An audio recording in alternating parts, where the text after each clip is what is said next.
everybody, and welcome to the Fortress of Comic News, episode 75. I am one of your hosts, Chris, alongside the returning Mike. I'm back.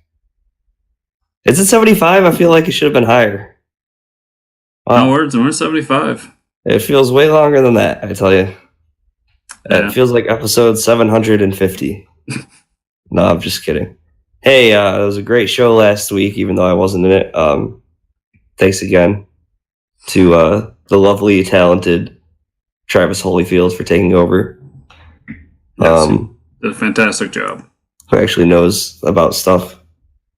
I just kind of bullshit everything, but hey, it's my thing. It's been working so far. We got a great special guest on the show this week, Robert Venditti. He's a little known name in DC Comics.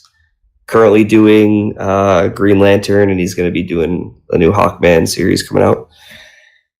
So that's something that's exciting. I'm excited for that. Cannot wait. Yes. But before that, let's get into the news, or at least what's going on with TV shows. Not a whole lot of news for TV shows. They did confirm, I think it was like the other day, I saw something that was like, the actress they confirmed for Donna Troy in the Titans show. Like, nobody knew who it was, and there's like, they posted some selfie. I don't know. I guess it's some famous actress that people like on some show. I just don't know which show. Yeah, they've been throwing around some stuff with that streaming network thing. Yeah, well, it's just like, it's very vague news. And yeah, you're going to be able to stream comics now, TV shows, and their movies all in one service. It might be a good thing. It might get a lot more people into comics because, like, you know, you watch TV or you watch a movie and you're like, oh, there are comics of that. And that's kind of where it ends. But, like, if it's on your streaming service, it'd be like, hey, we recommend this comic book because you watched this movie. No, I'm all for that because, you know, you get done watching the Titans TV show and then afterwards, like, hey, guys, we also got this awesome comic, The New Teen Titans by Marv Wolfman, George Perez. And maybe even if 2 people read it, it's like, hey, 2 more people read a comic, you know? Yeah. I'm sure the numbers are bigger than that, but I mean... Yeah, they'll probably be a little bigger than 2. I hope. So this week was some ridiculous movie news going around. Jared Leto's getting his own Joker movie. Not only that, but I also read that they're still going forward with the other Joaquin Phoenix Joker movie. The Jared Leto Joker movie is being produced by Jared Leto, so it's like DC's not even throwing money down for this movie. I think Jared Leto's so stubborn that he's like the best Joker to become that he's just going to fund the movie himself. I feel like this was one of those situations where they were like, he was pissed that he wasn't getting that other Joker movie.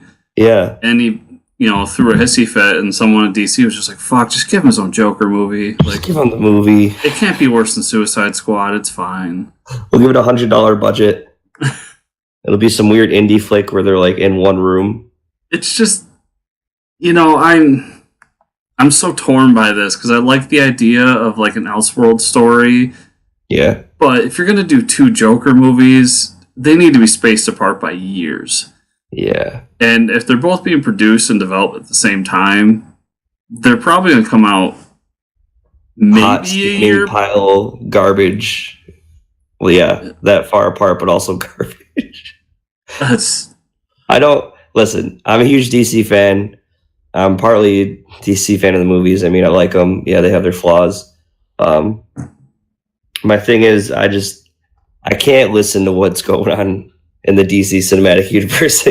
I can't listen to it. I'm just going to all I'm going to say, I'm going to ignore it all and just watch the movies and do my judgment. Like, when the movie's out and at the theater, that's when I'll believe it's happening. Other than that, I don't know. I still don't believe that there's an Aquaman movie coming out this year. Yeah, apparently they filmed it. I don't know. haven't seen a trailer yet. Maybe they're waiting for San Diego Con. I don't know.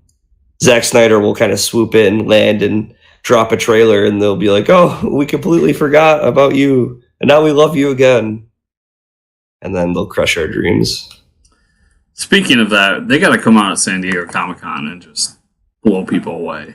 Yeah, they not even just because I'm not even like expecting them to blow people away. I would just be okay if they had like their shit together. Like they're like, guys, like they don't even have to show me anything new. Just promise everyone you got your shit together this year.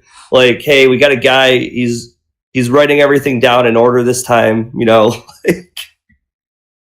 we're not just throwing darts at a wall and figured it out from there. Yeah. Oh God. Anyways, we have fun here. Yeah. Some good news though.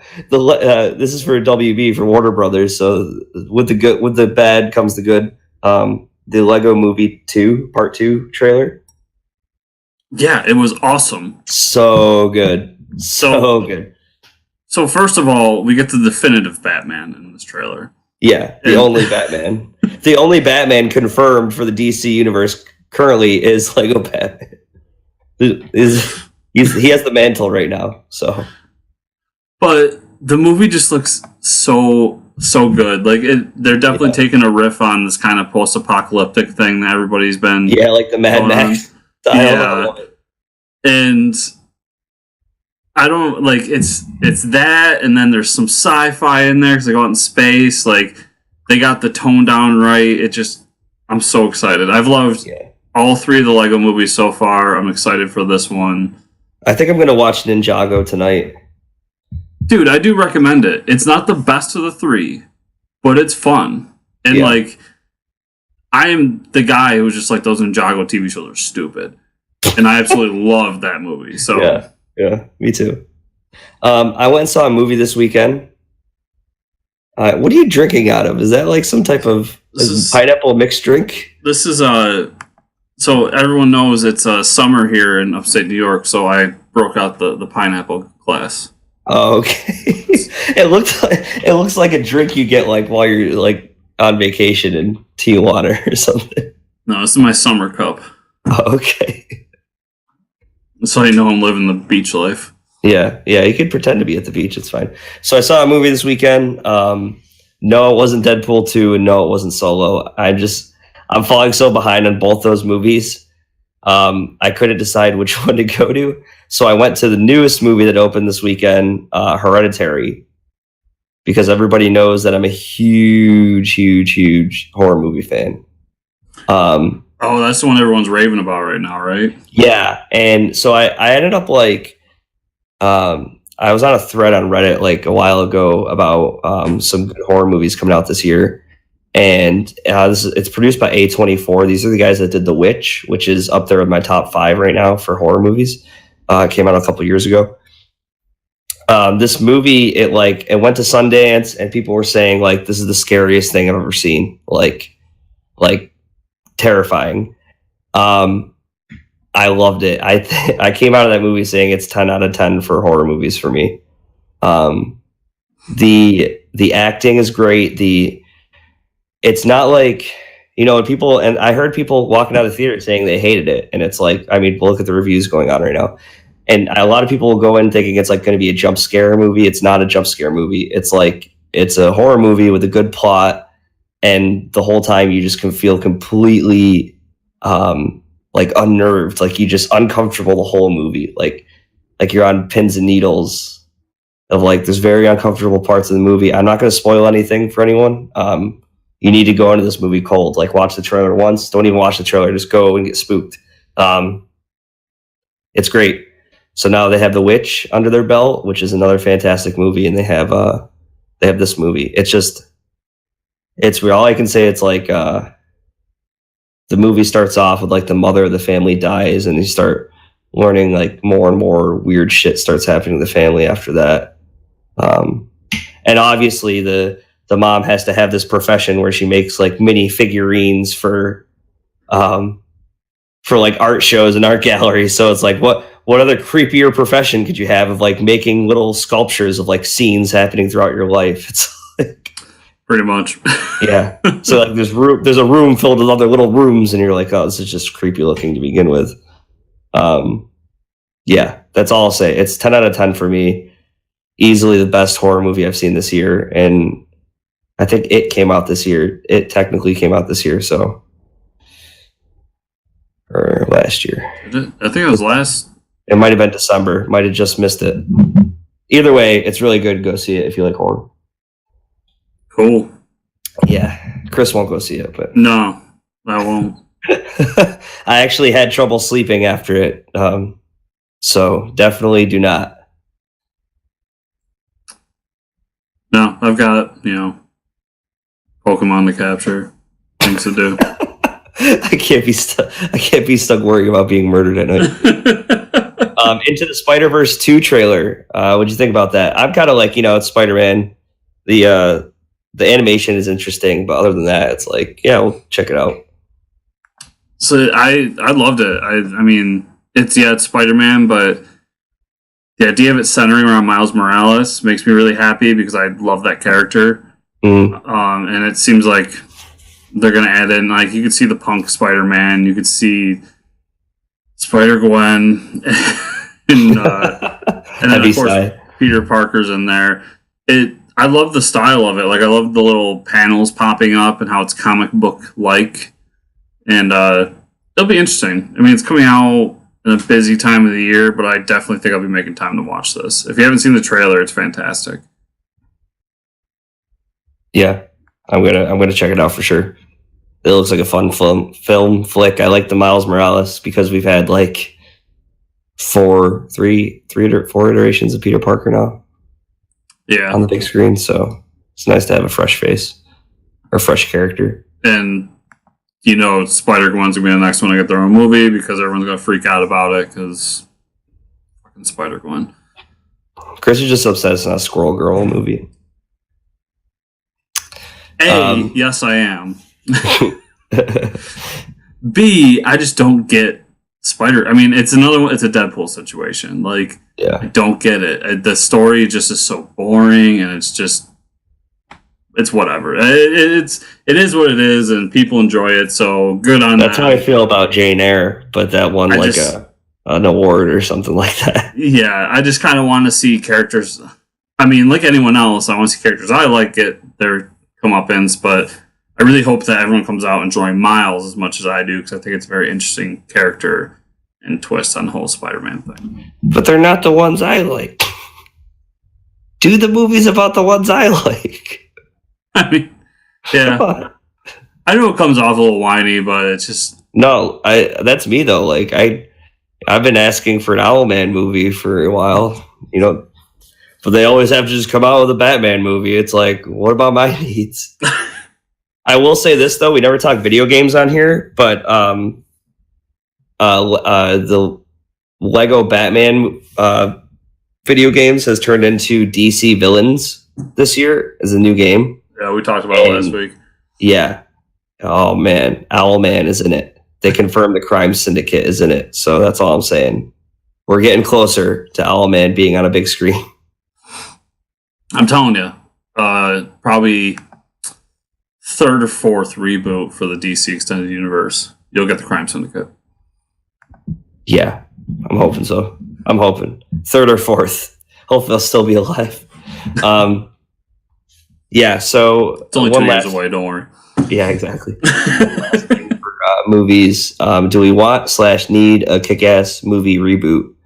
I had no problem with the Kick-Ass movies. I thought they were great. We never made it to the third one because the second one tanked for some reason. I don't know. I liked them. I don't know. What do you think? I love the Kick-Ass movies, especially the first one. I think the first one's fantastic. This comes up because they're talking about rebooting it, and I think it's too soon. Yeah, well, I think there's so much other Miller stuff they could do, right? Like, and it's just like I think we get too hung up on this whole. The people who starred in that movie are getting too old to play those characters. Yeah, and I think we get too hung up on it. Like, just recast them. It's never. I mean, I don't get it. We get too hung up on this stuff. Just go ahead and do it and try it and see what happens. I guarantee you, people, when you see Kick-Ass 3, people are going to go see it. Mm-hmm. It's just like the whole MCU debate. just recast them. Yeah. But to reboot, like, you can tell the same story over. I mean, you can't really. It's not like Spider-Man or any other big superhero where you can tell a different origin story or a twist on the same origin story. It's got to be the same. Yeah, so I don't know. It's weird to me. I think it's way too soon to do it, and I just think it's a bad idea. But been proven wrong more than once in my life. So, I mean, I'm gonna go see it either way. So Oh yeah. That being said, I'll go see it. Yeah. I mean, the comics, they just changed Kick-Ass to a girl, so it doesn't matter. Like, they've already rebooted it in the comics. Oh yeah, that's another thing. Like, just do that. Yeah, why don't you just do that? Completely change the whole story. Call it Kick-Ass 3. Bring in the girl. Yeah. Oh, that's great. That's a great idea. Like, I already had the mantle of Kick-Ass before. Yeah. Yeah. Yeah. Oh, yeah, take that idea. Get rid of all these studios. Okay, guys, we're going to cut to the interview with Robert Venditti. And we'll see you on the other side. We're back, joined by the awesome Robert Venditti, or Venditti, depending on how Italian you are. We just went over that. Current writer for Hal Jordan and the Green Lantern Corps. Coming up, Hawkman #1. We're getting a reboot, hopefully, or something like that. We'll talk about that coming up. Writer of Exo Manowar. Oh my God, I can't even. It starts with an S. Surrogates. Yes, thanks. So welcome to the show, Robert. Thanks for being on, man. I'm a huge fan. A little starstruck right now, so that's why I keep jumping over my words, stumbling over my words. But thanks for being on the show, man. Really appreciate it. You guys having me on. Good to talk to you. After all the technical difficulties we've had, half of them were my fault. So yeah, it's all right. If it makes you feel any better, it's a result of me spilling a water into my laptop. So I have suffered for these technical difficulties. Yeah, you probably learned your lesson after that. We've all been there. I've done it too, and I never drink coffee near my computer ever after that. Never again. I probably could have got by with it, because like I immediately flipped it over and turned it off, and I let it dry for like a week and all that. Yep. But the problem was I had to go out of town, and I had a bunch of stuff I was on deadline. It was like I just can't not work for a week, Yeah. I had to find a laptop, but when I came home, everything still works except the letter M. That's the only thing that doesn't work. And for some reason, I mean, not for some reason, but of course, my password that unlocks my home screen has a letter M in it. Of course it does. I have to plug in like my old Dell keyboard to hit the letter M to unlock it. And the thing was already like, I want to say it was like a... You're in the comics industry too, so he was already 5 years old, so... Yeah. Forget it. I'll just get a new one. You could have started writing like Exo War or something like that. Exactly. Yeah. Yeah. You probably need the M eventually. I would assume. Rob, once you write Martian Manhunter, guys can't do it, man. I can't Sorry. do it. I love it. I love to do it, but I just can't. Now I'm trying to think of all the DC characters that start with M. This is that's a Martian Manhunter is the best one. I think that's it. I'm going to think of as we go through the interview. I'm thinking more. But hey, can we get... So, growing up, were you into comics? How did you get in the industry? How did you become a comic book writer? I was not. I mean, I liked comic book characters from sort of general pop culture consciousness, the Superman movies, Spider-Man TV show, things like that. But for whatever reason, I never really read comic books. It wasn't until I was in my mid to late 20s that I... picked up my first comic book. At the time, I was in graduate school for creative writing, and I knew I wanted to be a writer when I grew up. I was working on like literary fiction and things like that. I'd published a short story in the Berkeley Fiction Review, and I was kind of doing those sorts of things. But I started reading comics because this guy I worked with at Borders kept telling me to read them, and all along I'd be like, I'm in grad school, man. I'm not. Yeah, I'm too cool for that. Not a nerd. And finally, he was telling me about one day, and it sounded super cool. And so I went and read it, and it was the Confession story arc of Astro City. Oh, wow. So I read that, and I was like, wow, this is really cool. This is everything that I'm learning about in my creative writing classes, character-driven narrative and things like that, but against this superhero genre background that I liked so much when I was a kid. And so I decided I was going to take a crack at that. And I wrote The Surrogates, was my first comic book that I did. I did that while I was working in the warehouse at Top Shelf Productions, packing boxes and things. That's how I got into the industry. Wow. I gave them the script for that book and asked them, if you guys think it's all right. I know this isn't what you normally publish, but maybe you introduce me to Vertigo or Dark Horse or whatever. And they said, no, we like it. We want to publish it. And so they did. Oh, wow. That was kind of how I got my start. That's awesome. Yeah. Went from packing boxes to now someone packs your comics into a box for you. Poor people, man. It was never what I intended, And that's such a so Astro City. To witness, I thought we'd be all digital by now. I swear. Yeah. I would never put that. I don't know. I don't see the digital just won't catch on. I don't know. It's still not there. Amazon's trying. Yeah, they're trying their best.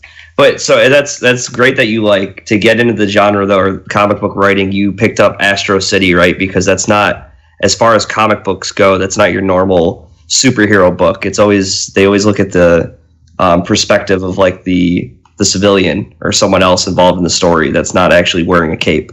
Yeah, very, very much so. That was a big appeal to me. It was very much a from the ground looking up. Yeah, as opposed from the superhero looking down. Yeah. I think that's just a cool way to approach it. Yeah, I love that stuff. And I know whenever I try to like get someone to get into comic books, I'm like, okay, well, you should start off as like Kingdom Come, not for the whole. I mean, it's really not continuity heavy, but it's if you're a DC fan from the start, you're gonna love that book. I mean, there's so many great characters that you can see in the book, but also just for the literary content too.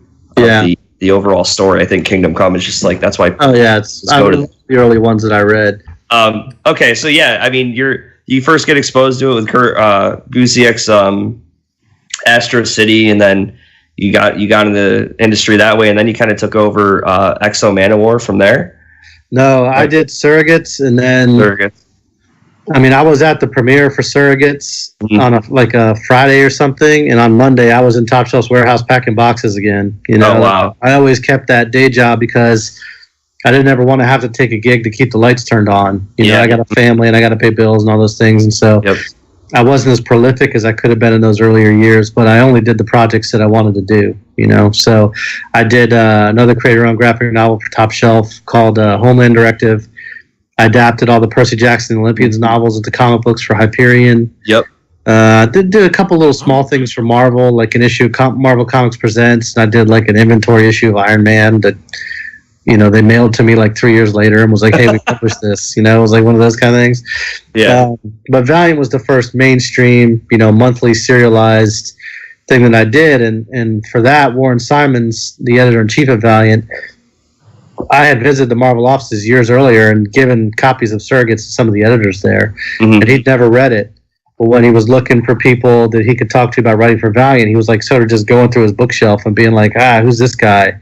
I'll read that, And then he reached out to me and asked me to pitch, actually on a lot of their characters. He wanted me to pitch on Bloodshot. Oh, wow. A bunch of things, but Exo wasn't one of the ones he wanted me to pitch on. Oh, okay. But when I read like sort of about their characters, because me not coming from comics, and I started reading them in like the early 2000s, I was like, the first conversation I had was, man, I'm gonna be totally honest with you. Not only have I never heard of any of those characters you just said, I've never even heard of Valiant. I have no idea what that is. Oh yeah. I mean, honestly, it was like, cool, man. That's exactly what we want. We want like fresh takes and whatever. Oh, wow. Cool. So he sent me like a bunch of character Bibles for, the main Shadow Man, Bloodshot, Harbinger, stuff like that. And Exo Manowar was the one that really leapt out to me. This is what I wanted to do because it was earthbound, it was cosmic, it was kind of like you can do whatever you want. Yeah. And I also like historical fiction too. And so I pitched for that and ended up getting it. And that was kind of how my monthly comic book writing career got started. Awesome. And I mean, now you're still doing the Hal Jordan book right now. So I got a bunch of questions about Green Lantern because I've always thought this about like when you write a Green Lantern book. I mean, there's so many Green Lanterns, right? It's not the easiest superhero to pick. I feel like, just because when you're approaching writing that, like, how do you separate each Green Lantern? It's like, okay, I gotta, they're all in the same costume, but is it difficult to be like, okay, Kilowog's got to behave this way, and then I have, Hal's got to be this way, Jon Stewart has to be this way? Is it kind of hard to separate those sometimes? Because I mean, when you read the book, it's overwhelming sometimes. I don't know. I think for me, with Hal Jordan and the Green Lantern Corps, you've got the four main Earth leads. Yep. Hal, John, Guy, and Kyle. And for them, in a really weird way, I grew up with this same group of guys, and we're all still friends today, and there's four of us. Uh-huh. There's a John, there's a Hal, there's a Guy, and there's a Kyle in the group. I'm the That's John. awesome. We were like kids, and we would go out, and we'd be like, the parents would pull me aside and be like, Rob, make sure nobody gets in trouble. I'd be like, I'm 12. Like, what do you want me to do? Yeah. I don't really know what I can do, but yeah, sure. Yeah. And but we've got those the guy who's the John and who's the Hal. He's the kind of guy that could just walk into a room and not even say nothing to nobody. Within an hour, everybody'd be talking to him because he's got some kind of just charisma about him, Yep. Mm-hmm. And so for me to write those four guys, it was about really just writing. I'm hanging out with my four friends and concentrating on the idea that they're all Green Lanterns and they all have the same uniform and the same ring and they all have a will-based power. But they all get to that will in a different way. Like Hal is very impulsive, and he goes with his gut, and he's a fighter pilot, and that's where his willpower comes from. John is the exact opposite of that. He's very restrained. He's a military guy, he's a tactician. He's going to hold back, and it takes will to hold back and not just react like the way Hal does. And for Hal, it takes will to just react and to not sit back and think about it. So for all those guys, I just try to focus on how they come at that willpower differently. Now, when you get to the wider aliens, and there's like 1,000 million of them, there's certainly a few that I've used more than others. Kilowog and Tomar 2 and things like that. And so I try to build out their personalities and things, and I'll try to be consistent with their constructs and have them make similar things often and stuff like that. When you get into real deep catalog stuff, like Rod Lop fan or whatever, I had to think about like, what's this guy gonna do? So how's he gonna react? You have to think about those things sometimes. And the latest story arc has been great so far. I know, like, we typically don't see the Dark Stars as a villain, right? Did you pick those yourself, or was that something like you had? Okay, we got to use these guys as a plot device, or how did that come about? For me, it was a story that I'd been wanting to do for a long time. The Dark Stars have been gone for so long that you can come back and have them be villainous now. We haven't seen it in a long time. Something, you know what I mean? Yeah. And actually, I wanted to use the Dark Stars for years, and it wasn't really until Rebirth when things kind of freed up. Yeah. A lot of the concepts that I did in Rebirth, like Brainiac trapping the Corps in a bottle and having the Green Lantern Corps fight Brainiac, Yep, yeah. I wanted to do that in New 52, but I wasn't really able to. And Dark Stars was the thing I wanted to do, but I wasn't really able to. And so Rebirth kind of opened things up in a lot of ways. And I tried to make the best use of that. And, I didn't want to do a lot of mythology building necessarily with Green Lantern because I had just done that for 5 years on X-O Man of War. Yeah. Me, it was, and Jeff had just done so much mythology building too. For me, it was trying to take that mythology that he built and now weave it into the DC universe. So they fight Brainiac, or Rip Hunter comes in for a story, or Space Cabbie's there now, or you know what I mean? Like, that's cool. Bring in these other things and weave it in kind of that way. That was sort of my ambition. Certainly with Rebirth moving forward. With taking over the book after Jeff Johns, a lot of people really revere that run, and having to come in after his big finale, what kind of pressure does that put on you? Like, did you think about that at all, or was it just, I got to continue Green Lantern? Yeah, I was aware of it, but I didn't think, if I was going to think about that, I wouldn't take it. You know what I mean? Like, it's like, obviously, and you got to keep in mind, like, this isn't just Jeff Johns coming off, close to 10 years writing the character or whatever. Yeah. For Jeff Johns, it wasn't just, him having written for almost 10 years that character, but being a very prevalent comic book writer for years and years before that. Like, I wrote like 7 issues of X-O Man of War, and then I wrote Green Lantern 21. You know what I'm saying? I didn't have like a real deep pool here of like stuff I'd done. You know what I mean? So I know going in that I'm not going to write this as well as, you know what I mean? I'm not going to write as well as Jeff Johns. It's just not, because I've only written a handful of serialized comic books at this point. So I didn't think about that. I just thought about this being the kind of opportunity where I could be on a character and if I was fortunate enough, be on it for a while and grow and learn as a writer as I'm doing it. And I think if you read Green Lantern 21 versus Hal Jordan, the Green Lantern Corps 44, whatever just came out, I think you'll see that progress. I mean, I hope you would, you know. Yeah, I think it's awesome. Me personally, reading the latest story arc is you're getting to see this awesome team up now.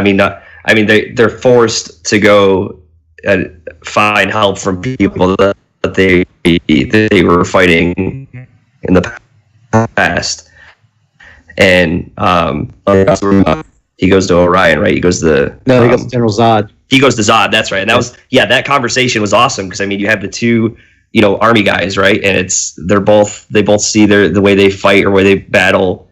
They both had different views on it, and that conversation was just awesome. And then you have the New Gods getting involved too, and that's where I first picked you up, was when you did the crossover with Green Lantern and the New Gods. Oh, Godhead, yeah. Godhead, yeah. I'd started to figure it out a little bit by then. Yeah, and then you felt more comfortable with the characters to take them and do some crazy crossover like that, and man, that was awesome to see. Yeah, I liked Godhead. That was fun to work on. And it was just, so many moving parts that you're moving around, and I think one skill that I do have, and everybody's got holes in their game, right? I mean, it's just the nature of it. There's better dialogue writers than me out there and whatever, but I think one thing that I am good at is I'm a good puzzle piece guy. And what I mean by that is, like, editorial can come in and dump a bunch of puzzle pieces on my desk, and I seem to have an ability to figure out how to make them all work, you know? And so for Godhead, it was like, we want to have a 5-book crossover.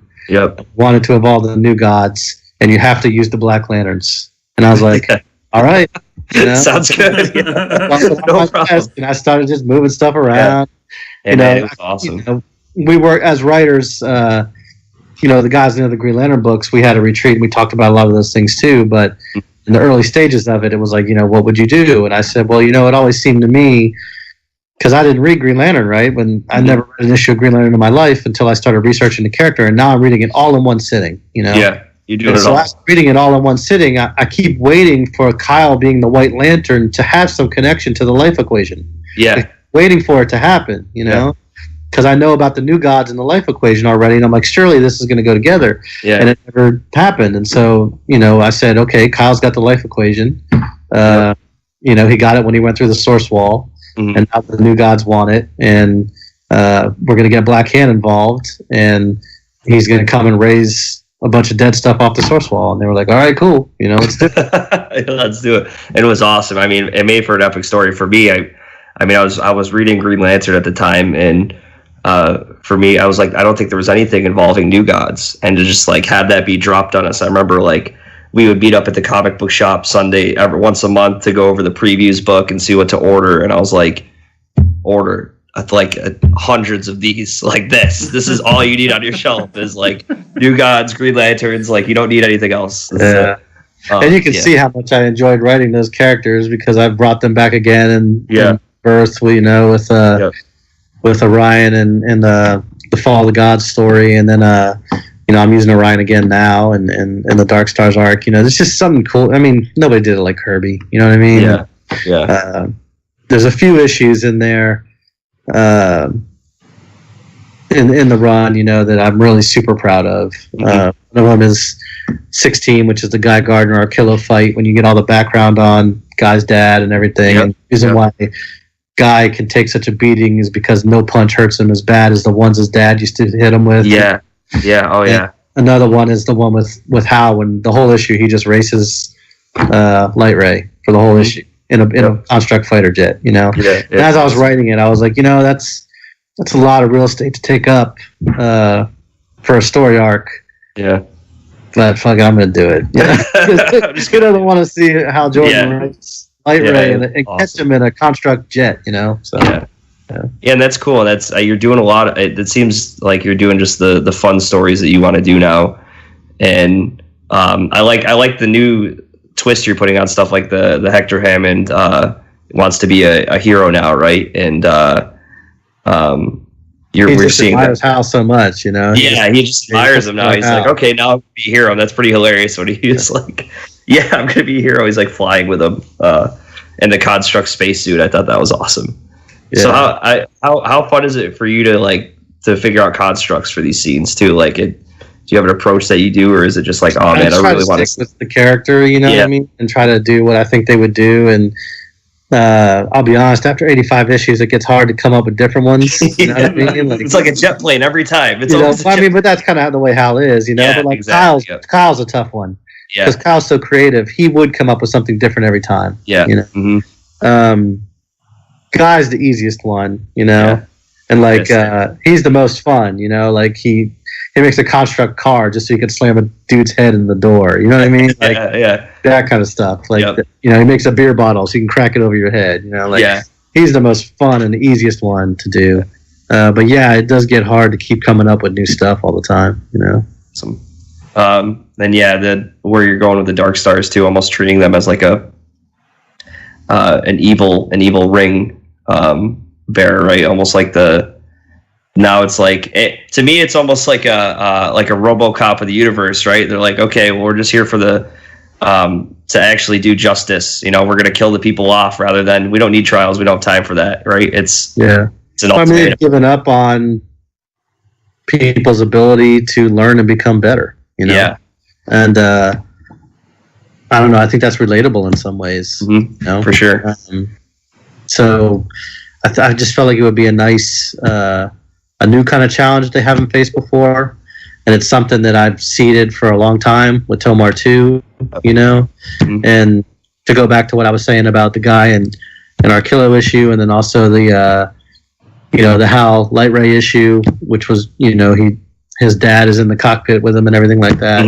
The whole idea of parents and children is sort of a theme that's gone throughout almost every single storyline. You know, you've got Hal and his dad, Guy and his dad, Saronic and Sinestro, the Guardians, thinking of the Green Lantern Corps' children, Tomar 2 and Tomar Ray, and I mean, there's so many parent-child dynamics that are in there, and you know, this was another way to bring that in. You know, Tomar 2, you know, he's been a cop all these years as a Green Lantern, but he just still hasn't gotten over the fact that Goldface murdered his dad, you know? Like he just can't get over it. Crime takes away the fact that he's pissed off that Goldface is still out there living and breathing somewhere, you know? It just seemed like it'd be a good way to go about it. Yeah, it's awesome. It's been a great series so far. I can't wait to see what's going to happen next with all the crossovers happening with all these other characters too. Okay, now we gotta talk Hawkman, right? That's the newest thing coming out. What can we expect from this book? Because I know as far as origins go, I mean, we always like argue about this in the comic book shop. You didn't pick the easiest character, as far as like tracing his origin story. I mean, it's kind of within continuity. It's kind of scrambled. Ground ball, right? You know? Yeah, it's like kind of scrambled all over the place. So I guess, like, how are you going to start fresh here, or are you just going to go in and say, this is our Hawkman coming out of Metal, right? We're going to see him coming out of that story arc somehow, or he's a lizard now. Is how I did it. Okay. Yeah. Makes sense, right? Okay, this is a different iteration. Fresh start, guys. Yeah. I mean, it goes back to kind of what I was saying earlier about being a puzzle piece guy. Like, Hawkman's the ultimate puzzle, right? Like, there really is a reputation of like, just, you know, it's just too confusing and whatever. So when they asked me about it, I was like, this is it. You know, this is the white whale. This is the, you know, exactly. I can fix this puzzle. You know, so that was kind of my interest in the character beyond just liking the character in general. You know, the visual. Yeah, I mean, it's a badass character to begin with. He's just a cool character. So what we're doing is we're picking up from Metal in terms of, you know, he comes back from the Dark Multiverse, and he's, you know, at the end of Metal, he's writing down a bunch of stuff and whatever, and so we're picking up from that. But we're not doing like a Dark Multiverse story or anything like that, which isn't to say that some of those elements won't come into play at some point. But for me, the biggest thing we got from Metal was the idea that the 2,000 years going back to ancient Egypt, that we thought he'd been reincarnating was not all of it. He actually goes back to the dawn of man. Now you're talking about 10,000 years. Oh, wow. It's a lot of time and a lot of space. Like, where's he been? What's he been doing? Yeah. So that's where I saw the biggest opportunity to build out what we wanted to do with the series. And so I put together my 2-page pitch. Here's my core concept.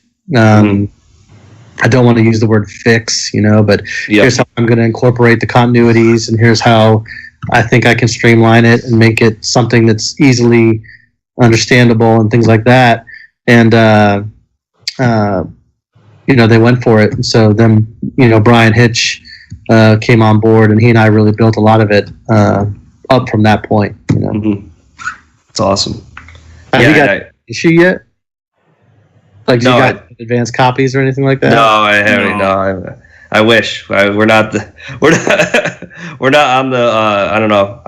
We're still flying under the radar as far as that goes. I gotcha. Yeah, we usually get free issues after they've already been released. We got some pretty big mouths. They know we like to talk a lot. So, I am excited for it though, because I mean, nobody's really touched the character besides Metal, right? And I'm guessing that's one of the reasons. Well, I mean, I guess they did that Death of Hawkman series, and then before that, the New 52, there was Hawkman, and I've read like 200 issues of Hawkman. Yeah. And, not 200 issues of Hawkman. There haven't been 200 issues, but 200 issues of Hawkman stories, JSA or whatever. I've read all the Hawkman stuff. Well, that's not true. I'm having a hard time finding the 80s stuff that Tony Isabella did. I haven't been able to find that. But, it was another opportunity. I was trying to think of something I said earlier that I was going to tie it back to. I think it's interesting that, I mean, he's been alive for 10,000 years, right? So how does that take a toll on your mind, too, and being alive for that long, and like, what is your view on everything else? It's like, and how does the human brain even process that? Yeah, that amount of time. As lifetime goes by. The reason why some of his continuity is so confusing is because, to an extent, he's an unreliable narrator of his own life. Right. Because how would he even remember these things? Like, our minds don't work that way. Yeah. But how would he even make sense of what's happening? Some of the things that have happened to him. Yeah. It's like, how does... It's like anything else. You cope with it the best way you can. Your mind makes sense of it in the best way of using the language your mind speaks. Yeah. But his life as a language that the human mind doesn't speak. So that's a pretty cool approach to it, I think. I'm definitely excited for it. I can't wait to pick up the issue. Is there anything else coming up that you can hint at or want to talk about? Or I've got a couple other projects that I am working on. They haven't been announced yet. I am still doing Damage for DC, so I'll be doing that. I'm pretty much done with Hal Jordan the Green Lantern Corps. I've written all the plots, and I've got one more issue that I have to write dialogue for, 50, and that's it. You're done after 50. We've got the arts all done all the way up through 49 and everything. Rafa Sandoval's drawn 50 right now. So I'm sort of transitioning off of that and into Hawkman, and still doing Damage, and then working on these other two projects that I've got going on over at DC. Cool. So how's the reception been for Damage? I mean, you're kind of bringing in a character that doesn't have a huge popularity in the DC universe, right? I mean, it's a brand new character. Yeah, exactly. So how does that work? Is that it was fun to be able to do that. I mean, if you think about if you think of the DC universe as like a wall, all the characters and all the people that have written and drawn and all that, they're all bricks in this wall that have made the DC universe. Damage is me getting to put a brick in that wall. It's pretty cool. Kirby's in that wall. That wall. So it's cool to be able to contribute something like that. I like using the pre-existing characters as well. I mean, I love doing that stuff, but it is cool to be able to bring your own characters in and create something new, and then hopefully, what lives on past you and other people, do things with it. And it's definitely a different kind of book for me, It's much more action oriented and, spectacle than a lot of the stuff I normally do, which is kind of why I wanted to do it, do something fun and different. And, there's, Exo Man of War, you open up on on a battlefield between the Romans and the Visigoths, and he doesn't even put on the suit of armor until the last page of issue 2. Yeah. The first 48 pages or whatever it is are all just building up to that moment. Like Damage is like on page 1 he's changing into Damage, and the pages 2 and 3 he's Damage breaking out of a plane. You know? Yeah, it's like everything's being destroyed already. Yeah, just hit the ground running. You know? Yeah, awesome. Definitely a different kind of story. Very cool. Well, I mean, that's all I have. Chris, are you all good? Yeah, other than, when am I going to get to see you do a Marvel character? I don't know. Who you got in mind? I love Cap. I love Captain America. I'd write Captain America in a second. That's my man. Yeah, I'm real happy at DC. I think historically for me, like the kinds of stories and the kinds of characters that I always kind of gravitated to were the DC characters. Superman, Flash, Hawkman, things like that. I shouldn't say I didn't like some of the Marvel characters growing up, Captain America. And I love a lot of things that Marvel's doing with their films and things, but I really like the DC universe. I like the characters there, and Me too. Now, I'm happy to be in that place. Which isn't to say I won't at some point want to try my hand at Marvel or something like that, but no plans in the immediate future. So, and that's always my little joke with the DC exclusive guys, but I also have to throw my pitch out there. I threw it at Jeff Lemire. Now I'm throwing it at you because I need this character to return at some point. So, a funny story about Jeff Lemire. Like, I've known him. He was one of the guys whose books I used to box and ship when I worked at Top Shelf. Oh, wow. His first books he published were with Top Shelf. Yep. So I met him back on the convention circuit when he had just won the Zurich grant. Oh, and, wow. I've known him that we've gone back a long ways. Matt Kint is another one that was at Top Shelf. Oh, okay, yep. Nate Powell, Ray Fox. Wow. Just a ton of those people. Yeah. It's a lot of talent. That's awesome. Yeah. Yeah. So, go ahead. My pitch for you, the character we got to get back in the DC universe.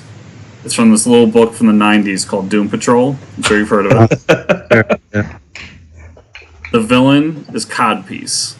Oh, the beard guy. Is he the beard dude? No, he doesn't have a beard.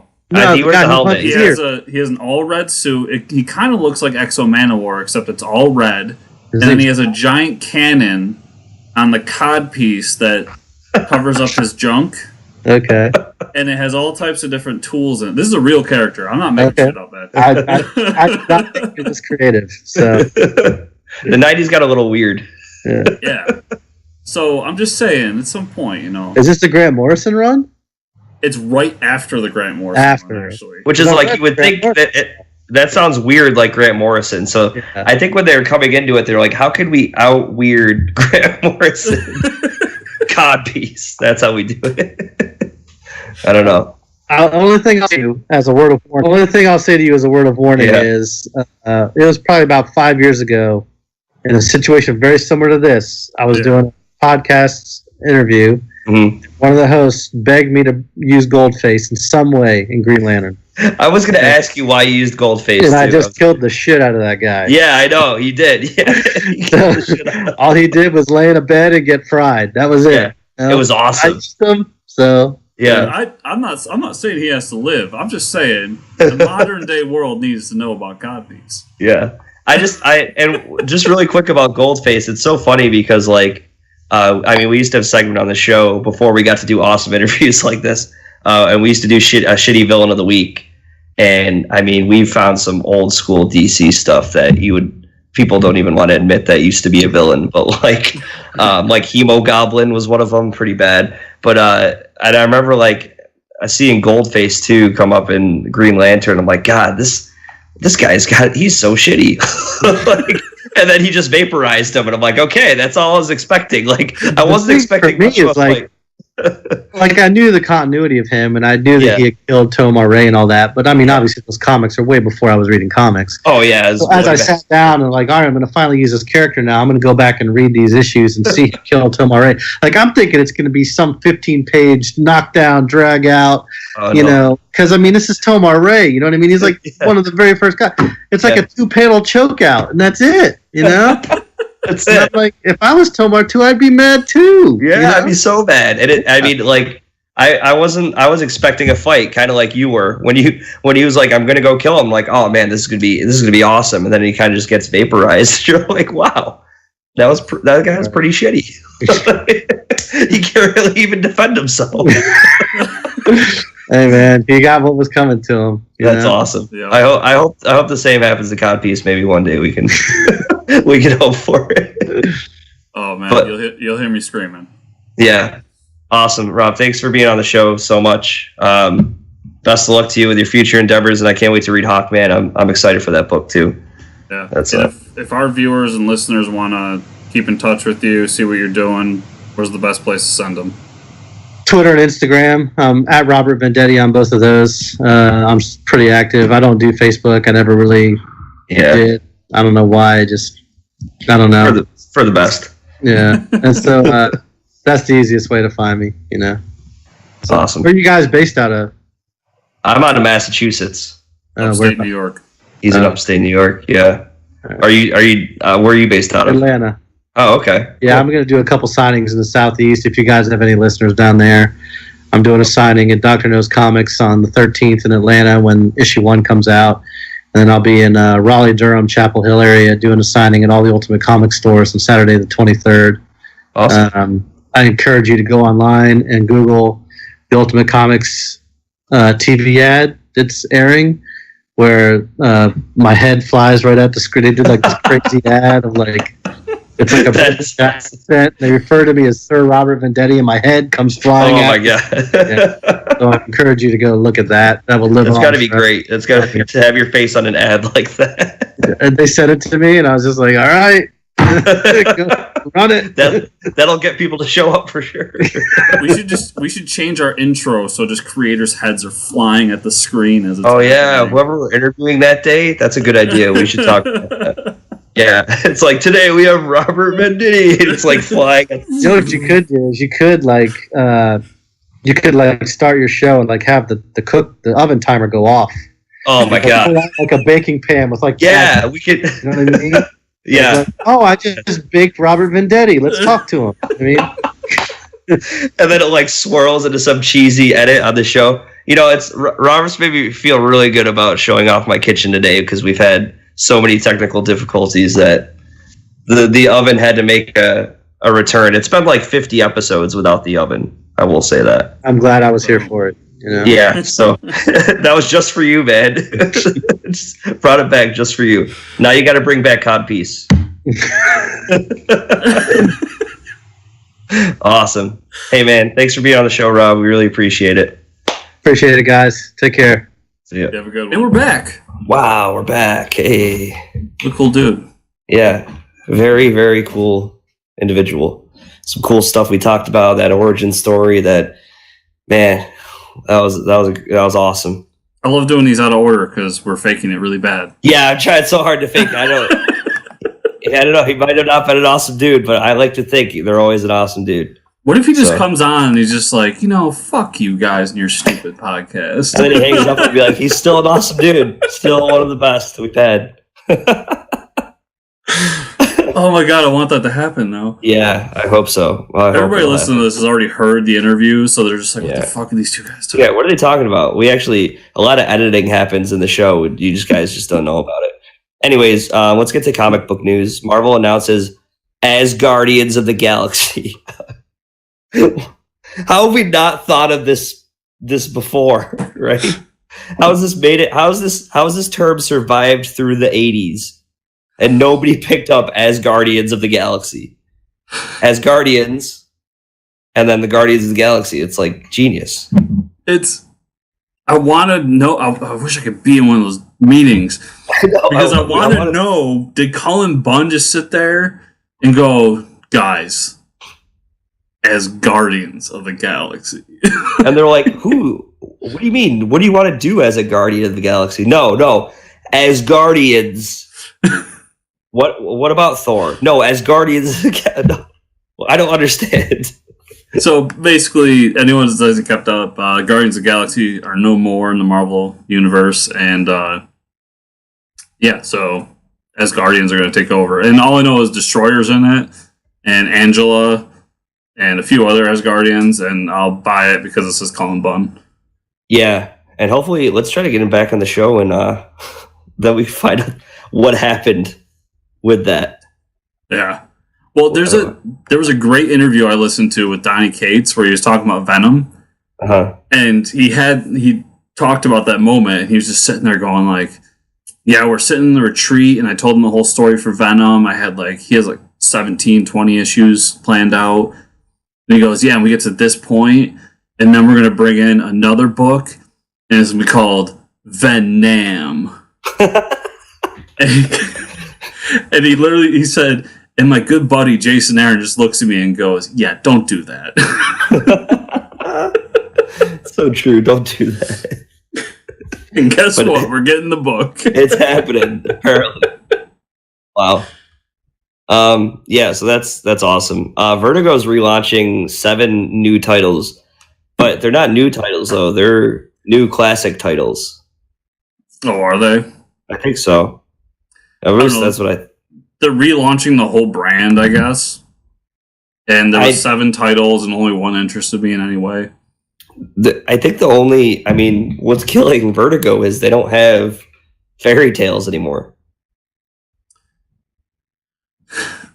This whole thing, like, the people they brought in people from television and movies and video games and different walks of life and said, "Pitch us your comic book."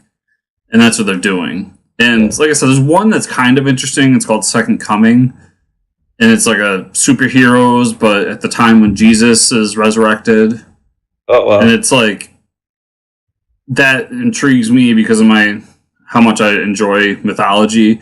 Yeah. But other than that, I thought the rest of them were kind of uninspired. But I don't know, that's just me. They felt kind of like they should have been under the Young Animals line. Mm-hmm. You know what I mean? For sure. Yeah. I just think Vertigo's big problem is they can't attract big names anymore. Like, that's what Image Comics is for. So, good. I mean, I hope it works out for them because healthy Vertigo is good for the industry. But we'll see how this one works out. Maybe DC just absorbs them completely. Well, they are owned by DC. Yeah, so I mean, maybe they just rebrand it completely. Like, don't even call it Vertigo anymore. I mean, maybe it's time. I don't know. For me, there's never really anybody that's like, "Oh, I read Vertigo comics." No, that was totally a '90s thing. I read Image, I read Marvel or DC, and I don't know. I'm not trying to diss on them or anything, but no, that's just how it is right now. I almost feel like the best move for them would be to do exactly what you're saying and call it, like, still be Vertical, but you're under the DC umbrella 100% now, and give them those adultish characters and say, here's Swamp Thing again, here's Hellraiser again, and all these other characters, and just do that would kind of more mature versions. Like DC/Vertigo Swamp Thing. Yeah, and then they could still crossover and everything. Yeah, I don't know. We've had some good ideas today. We're gonna start charging for these, I think. So GameStop is gonna start selling comics too in their stores. Not every store, and that's awesome. Hey man, start selling comics everywhere. Get them out there. I wish newspaper stands or like magazine stands in the city still did that too. I think that'd be so awesome. Just walk up and buy a comic while you're walking in the street. I want to be back to that point. Yeah, this feels a lot like a effort to change GameStop into something else. Oh, for sure. And find a way to keep them open, which, more power to them, do it. I would love to see even though I think retailers listening will probably disagree with me, but I would love to see a chain comic book store pop up. That just means more people have a comic book store to go to in their local area. And if GameStop's the one to do it, more power to them. Yeah, there's Newbury Comics in Massachusetts. Everybody's heard of Newbury Comics. There's like 5 or 6 of them throughout the city and stuff. There's a few that have broken out and done like chains in their area. Uh-huh. Like Midtown, there's 3 or 4 of them in New York City. Yeah. But I would love to see one go kind of nationwide and have one almost everywhere. So even because there's plenty of people that might listen to this or just out there that don't have a comic book store anywhere near them. Yeah, there's none in my town. I think the closest one is like hour away. Yeah, at least an hour. So yeah, and I'm spoiled. I live in a small town, and I have 2 within spitting distance of my house. So man, it's like you strategically placed yourself in that area. Yes, I went. The thing is I found Booster Gold. We went back in time. And we convinced told your my parents dad that right before he fucks my mom, he should move to this town. Oh my god! Wow, he just went for it. But yeah, that's probably Booster how. Gold and I don't fuck around, man. Booster Gold.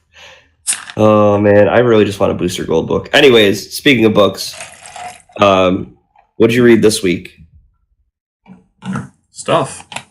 Things and stuff. Yeah. Did you read Walking Dead? I did read Walking Dead. That was like a filler episode if I've ever read one. This whole arc has felt like it's just leading to another arc. Yeah. And I know I was like, they oh all no, do that, but at the end of this issue, I was like, oh no, they're gonna get into a philosophical debate. Like, here we go. yeah, like it's leading to another. I don't think it's gonna be the same as like the Governor or Negan in terms of war, but I think it's gonna be like a war of ideas. Yeah. And you'll see a lot of change coming. But I look forward to the next arc. I think this one was just kind of set up for that. I think so as well. Not a bad issue, but it just wasn't nothing crazy going on. Essentially, they finally meet up at what the hell's the name of the place? Alexandria. Yeah, and the both leaders, the governor and Rick, are sitting down having a conversation about what to do next. Batman number 48 this week was awesome. We finally get to see the Joker after a long time, and it's kind of just a fist fight between him and the Joker, like all issue in a church where Joker like killed this wedding party. And then he actually gets one up on Batman, and the issue ends with Catwoman going to save him. And he tells her, like, before he left to go fight Joker, that he's like, stay here. He's not like anybody else that I fight. So I don't know. You know, when DC set that rule a few years ago of like nobody in the DC universe can be happy, like no marriage, no happy life. I don't know. I knew it was too good to last, man. We'll see. Yeah, we'll see what happens. I also had Paper Girls come out this week. I did not get to read that yet. Last week I didn't talk about my books either, but I don't know if anybody really cares to hear that. But Doomsday Clock. Did you talk about Doomsday Clock? We did. Okay, and you talked about Saga. We did. And you talked about No Justice number 4. Yes. I would love to get your, and I'm sure people here would too, because I need to reread it again. But what was your take on Doomsday Clock? Like you said, I got to reread it again. I'm trying to think of like the key points from it right now. I wonder if you agree with me on my premise of it was like, this is a book that I really need to go back and read in one sitting. Oh yeah, for sure. Because there's so much. It's one of those dense books that I'm gonna have to go back and reread it. Like I mean, the issue ends with like the mime and what's her name meeting up with Joker. Yeah. Which I mean, we saw that coming. But the whole thing with the Legionnaire girl, I can't think of her name right now.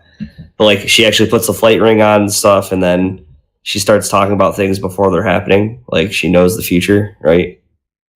That's really interesting. And then, I mean, it was bound to happen that Ozymandias was going to break out. We saw that coming.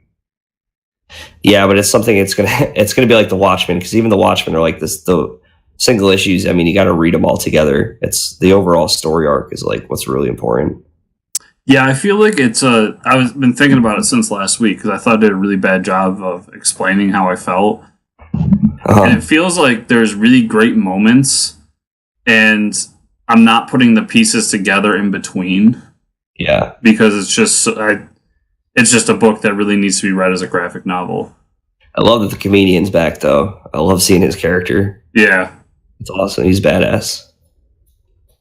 But yeah, I still got a couple to read. Justice League came out this week. Yep.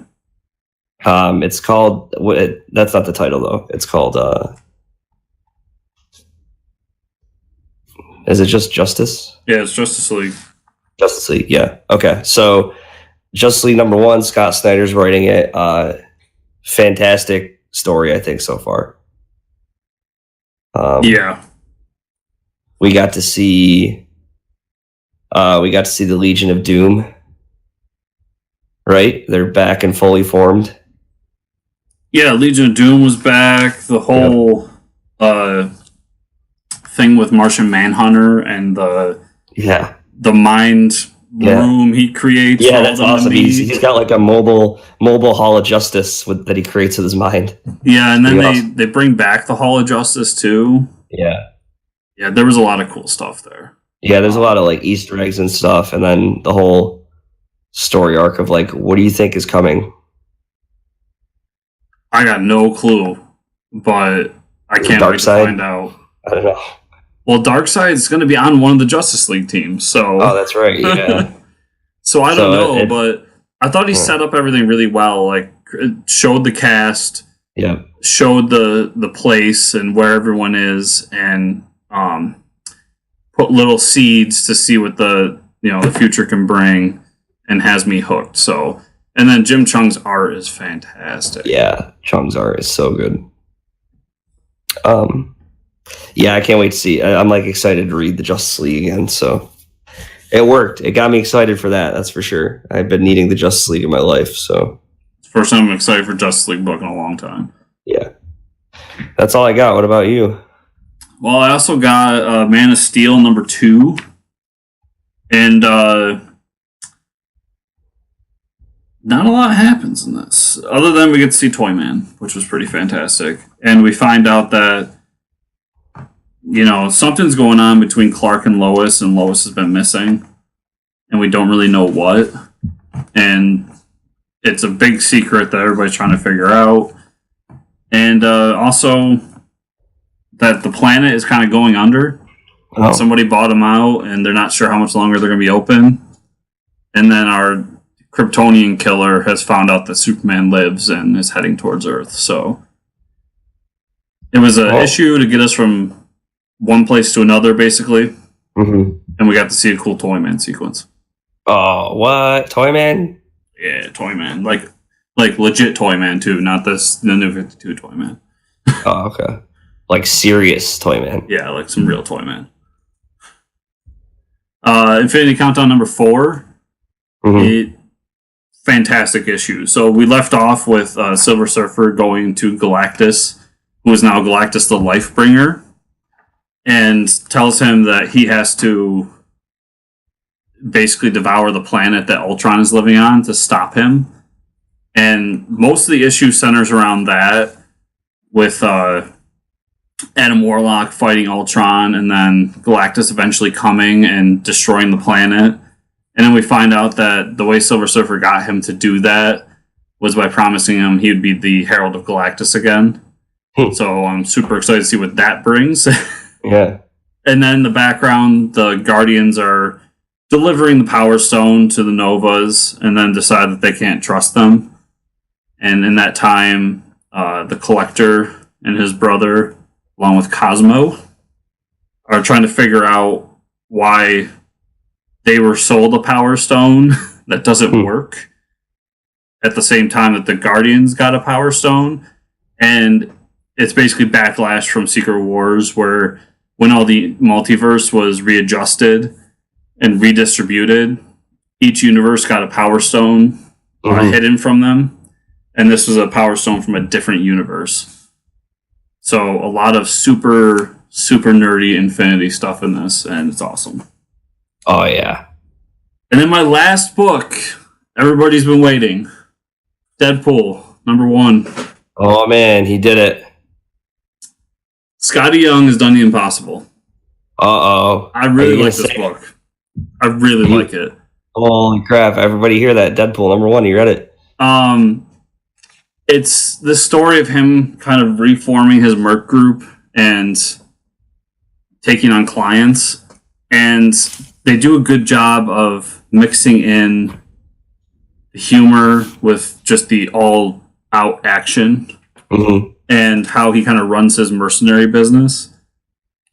And in the end, he has this decision that he's sick of going out and fighting, C-list people and killing them. He wants to be like back on top. Yeah. And so how does he do it? He's going to start his own summer Marvel Comics event. Oh, wow. And brings in the Guardians and the Avengers and has to basically save them from this giant being that comes out on a motorcycle. Nice. Awesome. The art's really good. The writing is very clever, which is unique for Deadpool. There's still some stuff that it's like they're trying to readjust Deadpool to be more closer to the movies, and some of that kind of came across as forced. Yeah. But all in all, I thought it was a very good issue and a good place for people like me who may not enjoy the character as much, or just people who saw the movies and want to start reading. I think this is the best place to start. Scotty Young has a grip on the character. Awesome, dude. Never thought you'd hear that, would you? Yeah, I was not expecting that to happen today, but... And then, in anticipation of talking to Venditti, I read Hal Jordan, The Green Lantern Corps, Volume 1, and it's awesome. Yeah. The artist on it was Ethan Van Sciver and Rafa Sandoval. Really good art. And the art is fantastic. They do a really good job with colors as well. And just the whole bringing Sinestro back to power and Hal Jordan forging his own Green Lantern ring. Yeah. And then his inevitable sacrifice that won't really be a sacrifice because it's called Hal Jordan in the Green Lantern Corps. But really great trade. And my other big surprise was Exo Manowar Volume 1 that Venditti did for... I know nothing about those books at all. This is a really great place to start. It's 4 issues. It's a really good read, and it's kind of a breezy read, so you can get through it in a sitting or two. And basically, we're taking place in Roman times, and the Romans are fighting this other tribe that's trying to save their home. In the midst of it, these aliens come down, and they're basically picking people away to be as slaves for them. And our head character is like a leader, general of an army, and he starts a rebellion inside the spaceship, and it takes him to this priest who has this armor that is said to be blessed by the gods. And they show you throughout the book where other people have tried, like their greatest warriors, and the armor just kills them. And the lead character picks it up, puts it on, and it accepts him. And then he's basically year 400 AD Iron Man. Comes back to Earth, it's modern times. He's fighting fighter pilots and shit, and then goes back up into space. And there's a whole conspiracy where this alien race has basically been controlling Earth all along. It's, sounds nuts. It's insane, but it's a lot of fun, a lot of action, and I'm actually going to keep reading because it was just so good. Wow. Great. That's all I got. So, Mike. Awesome. Yeah, I mean, I read some stuff, but you most likely hear about it in the interview for Green Lantern stuff. But anyways, you guys can find me on Fortress Ricker on the Twitters. Where can they find you, Chris? Well, they can find me at Fortress Chris on Twitter. Wow. You can find the show at FCN_official on Twitter or FortressComicNews.com. And you know the drill. You're listening to this on iTunes. Give us a review there. It helps us find more people. And if you're watching on YouTube, thumbs up, comment below, all that fun stuff. Subscribe to the channel. And check out the show notes. All the other stuff is there. That's all I got. That's it. See you guys. Bye.